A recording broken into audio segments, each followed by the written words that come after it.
U.S.-backed Syrian forces say they launched a final push to defeat ISIS in the only remaining pocket of territory that the extremists still hold in the country. A large presence of American troops remain in Syria, but local forces fear what comes next if the U.S. completely pulls out.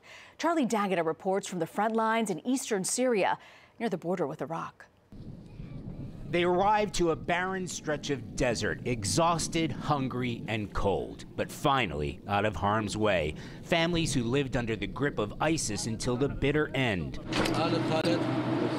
Today, America's allies here on the ground announced the start of what they're calling the final battle against remaining ISIS holdouts after allowing thousands of civilians to flee.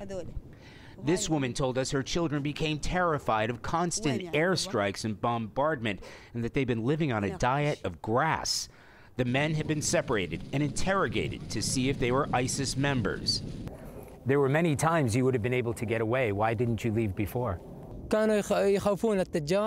We were scared of the consequences of escaping, one answered, being put in jail or walking through a minefield. Earlier this week, we visited the front line and found no sign of a slowdown.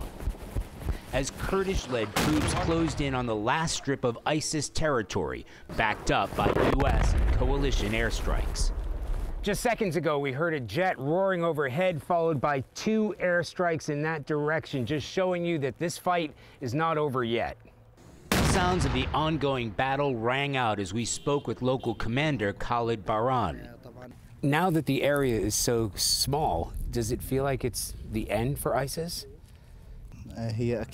Yes, we have the will to end ISIS, he said, and ISIS is about to end. Nobody here wants to predict yet when that end will come, but ISIS as a territorial force has entered its final days. Charlie Daggett, CBS News, Baghouz Fakhani, Eastern Syria.